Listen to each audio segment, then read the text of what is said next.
अस्सलाम वालेकुम स्टूडेंट्स, कैसे हैं आप लोग। स्टूडेंट्स, आज हम शुरू करने वाले हैं फर्स्ट ईयर का chapter number 4, work and energy.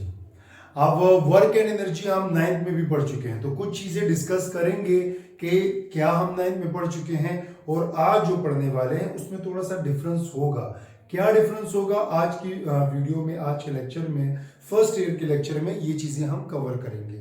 तो वैसे अगर आम अल्फाज में अगर देखें तो वर्क क्या होता है। वर्क इंग्लिश में काम करने को कहते हैं। वर्क मतलब होता है कि आप कोई भी काम करते हैं। फॉर एग्जांपल, मैं पढ़ा रहा हूं और आप सुन रहे हैं, आप देख रहे हैं, आप पढ़ रहे हैं, तो आप काम कर रहे हैं। मैं अगर पढ़ा रहा हूं तो मैं काम कर रहा हूं, मैं अगर चल रहा हूं तो मैं काम कर रहा हूं, मैं अगर बैठा हूं तो मैं काम कर रहा हूं। मतलब कोई भी चीज़ अगर मैं कर रहा हूं तो इंग्लिश के अकॉर्डिंग और वैसे आम अल्फाज के अकॉर्डिंग मैं काम कर रहा हूँ। बट फिजिक्स ऐसा नहीं मानता। फिजिक्स के कुछ रूल्स डिफरेंट है वर्क के हवाले से, कि वर्क कब होगा, कैसे होगा, किस तरह होगा, किन किन वजूहात की वजह से होगा। वो सारे रीजंस फिजिक्स में होते हैं और वो कैसे होते हैं आज की वीडियो में हम वो पढ़ेंगे।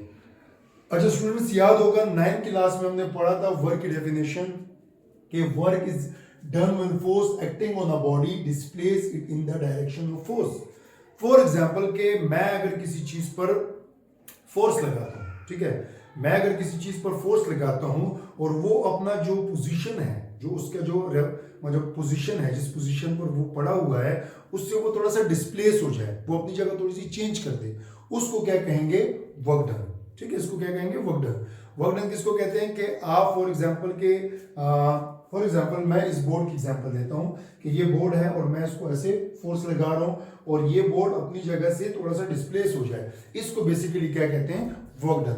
ये हमने 9th में पढ़ा था। फार्मूला क्या था कि work is equal to force multiply by displacement. Simple, इसमें कुछ ऐसा लॉजिक यूज नहीं होता। कि क्या है कि जब भी आप किसी बॉडी को फोर्स लगाते हो और वो उसी फोर्स की डायरेक्शन में डिस्प्लेस करे, अपनी जगह डिस्प्लेस हो जाए, उसको क्या कहेंगे, वर्क। वर्क का यूनिट जॉल होता है और जो जॉल होता है वो किसके बराबर होता है, न्यूटन मीटर। ठीक है, अच्छा जी, वैसे न्यूटन मीटर स्क्वायर आना चाहिए, नहीं न्यूटन मीटर आना चाहिए, सॉरी। अच्छा जी, आज हम पढ़ेंगे कि फर्स्ट ईयर में कि क्या डिफरेंट है, मतलब दोनों में डिफरेंस क्या है। कि फर्स्ट ईयर में तो हमने सिंपल सा कह दिया है कि work is equal to force multiply by displacement. आज हम सीखेंगे कि इन दोनों में फर्क क्या है, मतलब 9th में जो हमने पढ़ा और जो हम फर्स्ट ईयर में पढ़ने वाले हैं, उन दोनों में क्या फर्क है। तो आइए इस वीडियो में कोशिश करते हैं। Work, does the work done on a body by constant force is defined as the product of the magnitude of the displacement and components of the force is direction of the displacement.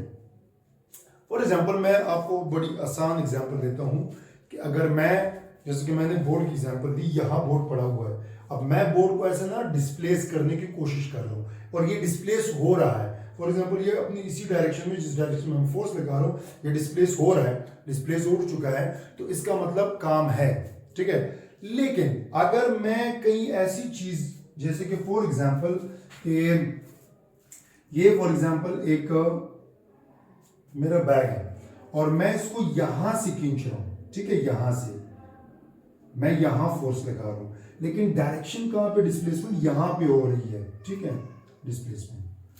अब आप देखो, force तो मैं ऐसे लगा रहा हूं ना, मैं ऐसे खींच रहा हूं, ठीक है, ऑब्जेक्ट को मैं ऐसे, जैसे हमारा जो बैग होता है, ठीक है, तो उसको मैं ऐसे खींच रहा हूं। ठीक है, अब मैं ऐसे खींच रहा हूं, बट ये डायरेक्शन किस साइड, मतलब डिस्प्लेसमेंट किस साइड में, नीचे की तरफ होना तो ये चाहिए कि मैं अगर ऊपर खींच रहा हूं तो ऊपर आना चाहिए, कि जैसे हमने 9th में डेफिनेशन पढ़ी थी। तो फिर ये गलत हो जाएगा कि मैं एक चीज को खींच रहा हूं लेकिन वो नीचे के बजाय, मतलब ऊपर के बजाय नीचे गुजर रही है। तो इसका मतलब कि जो हमने 9th में पढ़ा था वो गलत था।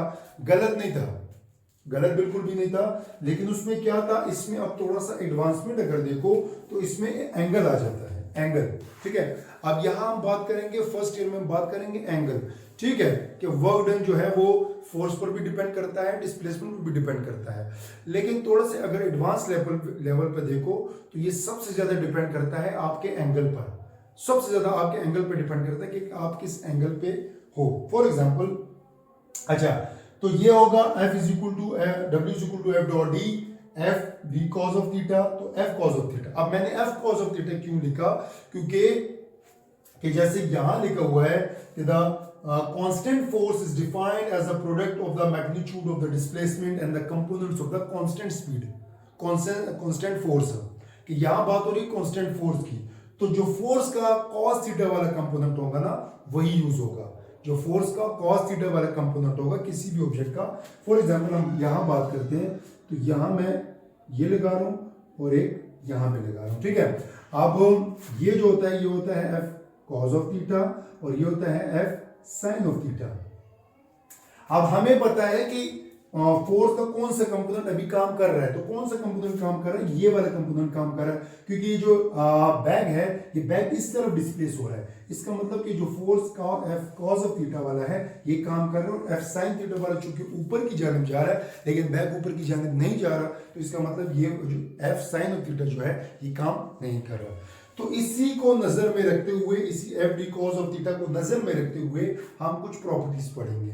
पहली, work done is a scalar quantity, work done is a scalar quantity. अब इसका मतलब ये है कि जितना भी वर्क डन है, जितना भी वर्क डन है वो है उसका वो क्या होता है, उसकी कोई डायरेक्शन नहीं होती, वो एक स्केलर क्वांटिटी होती है। आपसे अगर कोई कहता है कि मैं वर्क कर रहा हूं, मैं काम कर रहा हूं इस जानिब, तो वो गलत है, मतलब वर्क की कोई भी डायरेक्शन नहीं होती। अगर आप फार्मूले पे थोड़ा सा यहां पर गौर करो, यहां पर एफ डॉट डी, ठीक है, तो ये अगर आपको लगेगा स्केलर प्रोडक्ट, सेकंड चैप्टर में हमने पढ़ा था, और डॉट प्रोडक्ट। अब स्केलर प्रोडक्ट में क्या था कि जब दो वेक्टर्स आपस में मल्टीप्लाई होते हैं और उनका जो रिजल्टेंट आता है वो स्केलर क्वांटिटी आता है, तो उसको क्या कहेंगे, स्केलर प्रोडक्ट और डॉट प्रोडक्ट।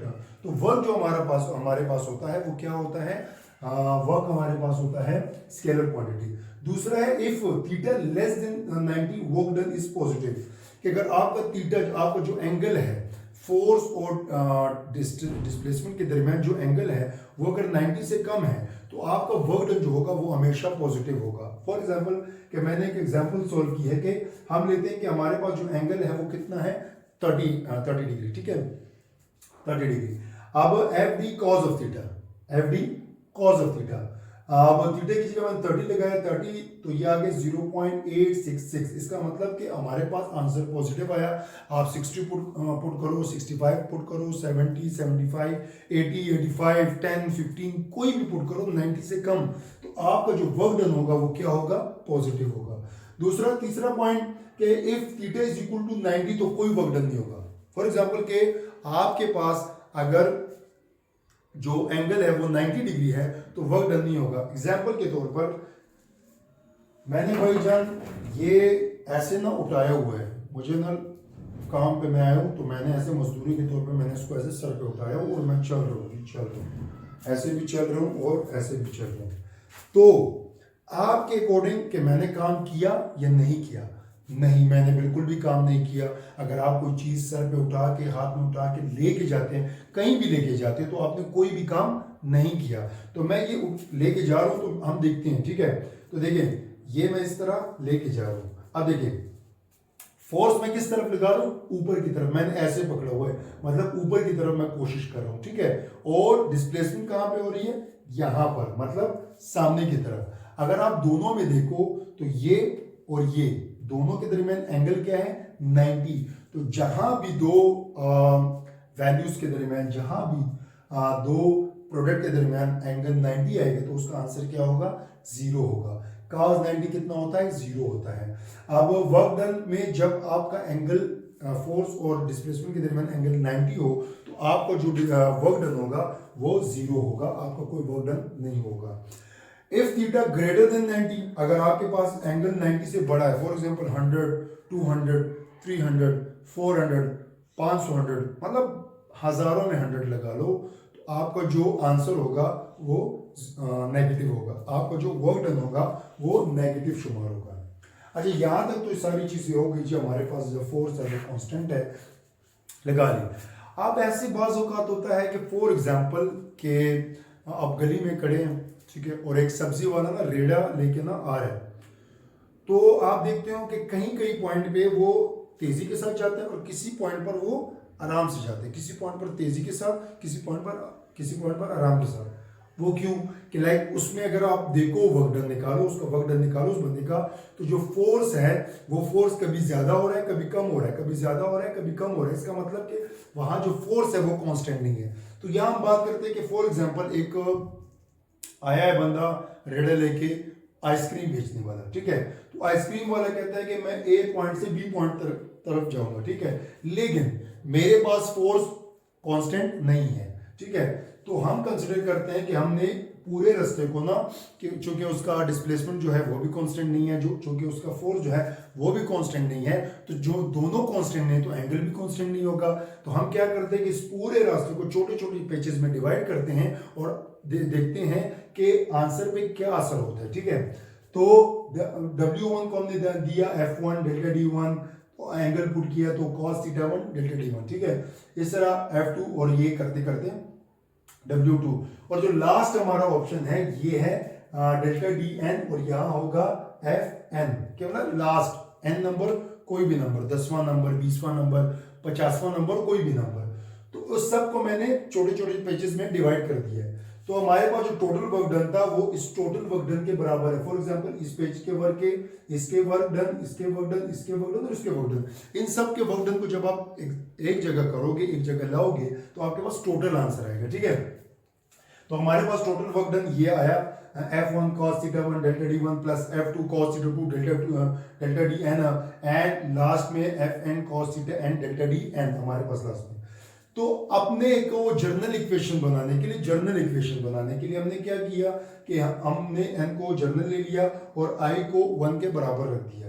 मतलब यहाँ पर आप i की जगह 1 पुट करो तो 1 आ जाएगा, i की जगह 2 पुट करो तो 2 आ जाएगा, i की जगह 3 पुट करो तो 3 आ जाएगा। मतलब ये कितने भी आप फॉर एग्जांपल यहाँ से आप जा रहे हैं लाहौर, और आपने पूरे जो लाहौर में गाड़ी जा रही है और आपने उसके पूरे जो पैचेस हैं उसको छोटे छोटे पैचेस में डिवाइड कर दिया है, और आपने कहा कि मैं इस तरह वर्क डन फाइंड करूंगा, हर एक पेज का वर्क डन फाइंड करूंगा, तो आप इस फार्मूले से इजीली फाइंड कर सकते हो। तो आज का ये हमारा लेक्चर था, इसमें हम ये समझे कि 9th में जो हमने वर्क डन पढ़ा था और जो फर्स्ट ईयर हम शुरू किया अभी, तो उन दोनों में क्या फ़र्क है, दोनों में फ़र्क क्या आ रहा है, तो वो सारी चीज़ें आज हमने पढ़ी। अगर कोई क्वेश्चन हो जहन में कि समझ ना आ रहा हो या कोई बात समझ ना आई हो, तो लाजमी कमेंट बॉक्स में कमेंट करें, ताकि मुझे उस बारे में और भी नॉलेज, मतलब आपके कमेंट से मुझे ये होगा कि मुझे भी इल्म में मेरे इजाफा होगा। वो क्वेश्चन मैं भी सोचूंगा उस बारे में कि इसका आंसर क्या होना चाहिए, क्या अच्छा आंसर इसका होना चाहिए, और मैं कोशिश करूंगा कि आपके इस आंसर पर वीडियो भी बनाऊं। Thank you.